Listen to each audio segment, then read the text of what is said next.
حضور میں یہ پوچھنا چاہ رہا ہوں کہ تنبیہ، بچوں پہ تنبیہ کا جو ذکر ہے وہ صرف قرآن نماز پڑھنے کے سلسلے میں، وہ بھی 10 سال کی عمر میں مار ہے، اس کے علاوہ حضور بالکل نہیں ہے، ایسا ہی ہے حضور؟ اس کے علاوہ کہیں روکا گیا ہے بچوں کی تعذیب سے؟ نہیں، مگر یہ فرمایا گیا ہے کہ جب بچوں پہ اگر ہاتھ اٹھانا پڑے تو نقصان نہ پہنچے ان کو، ان کے چہرے پہ نہیں مارنا، نسبتاً حوصلے سے کرو۔ تو اس کا مطلب یہ ہے کہ چونکہ وہ شرعی مسئلہ تھا اور شرعی امور میں ہاتھ اٹھانے سے روکنا تھا، جبکہ روزمرہ کے دستور میں تمام دنیا کے ماں باپ کسی حد تک اپنے فیصلے سے ایک سختی کرتے ہیں، اس لیے اس کو انسانی رواج پر چھوڑ دیا گیا ہے، اس کو شریعت کا حصہ نہیں بنایا گیا۔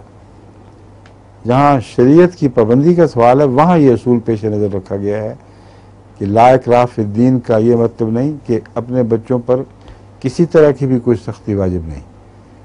ایک عمر کا ایسا حصہ ہے جہاں کچھ تادیب ان کی اصلاح کی خاطر کرو، اور یہ اس کو تقویت ملتی ہے ان کے ماں باپ کے اپنے دستور سے۔ جب اسکول نہیں جاتا تو مارتے ہیں، جب کوئی اور بیہودہ حرکت کرتا ہے تو سزا دیتے ہیں۔ تو فرمایا یہ چونکہ عمر ایسی ہے، جبکہ تم بڑے بچوں کو اس سے سزائیں نہیں دیتے، کہ فطرت کا تقاضا ہے کہ کچھ نہ کچھ بدنی سزا کا احساس بدنی سزا سے اپنے اندر پشیمانی کا احساس محسوس کریں، اس لیے بچوں کو کچھ سزا دو۔ سمجھ گئے؟ حضور اصل میں بہت سی دفعہ دیکھا گیا کہ لوگ ایڈوانٹیج لے لیتے ہیں، نماز کے سلسلے میں چونکہ حکم ہے تو تنبیہ مار کے بھی کی جا سکتی ہے، اور بڑے بچوں میں آج کل ڈیولپ ہو رہا ہے کمپلیکس سا، کیا دے فیل کہ مار بہت سینسٹیو ہیں، مار اگر پبلک میں لوگ بیٹھے ہیں اور ہاتھ لگ گیا تو دے فیل سینسٹیو، دے ریممبر اٹ حضور۔ اور نہیں، یہ تو بیوقوفیاں ہیں ان کا، کیریڈ اوے ہو جاتے ہیں لوگ، انسانی بیوقوفیاں ہیں۔ جی حضور۔ اس کا مسائل سے کیا تعلق ہے؟ عورتوں کے لوگ مار مار کے ہڈیاں بھی توڑ دیتے ہیں غریبوں کی، بدتمیزی کرتے، بکواس کرتے، گھر میں ہر وقت دنگا فساد، اپنے گھر کو جہنم بنا دیتے ہیں۔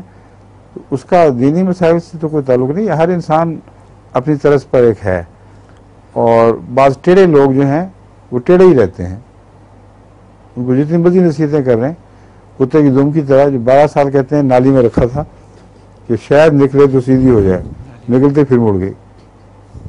تو یہ جو ٹیڑھی طبیعتیں ہیں ان کا کوئی علاج نہیں ہے، ان کا علاج خدا کی مار ہے۔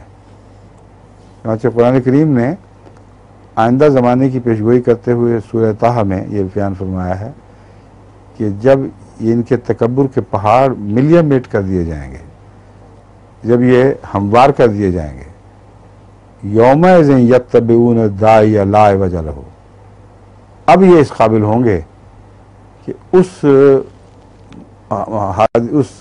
سربراہ کی یا اس امام کی پیروی کریں جس میں کوئی کجی نہیں ہے۔ تو پہلے ان کی کجیاں دور ہوں گی تو پھر سیدھے امام کے پیچھے لگیں گے نا۔ تو وہ کجیاں دور کرنے کا خدا نے یہی طریق بتایا کہ ہم پھر سزا دیں گے، اور ان کے ہاتھوں کے کمائے ہوئے ظلم ان پر وبال بن کے نازل ہوں گے۔ جب یہ ہو جائے گا پھر یہ سیدھے ہوئے لوگ پھر رسول اللہ صلی اللہ علیہ وسلم کے پیچھے چل سکتے ہیں۔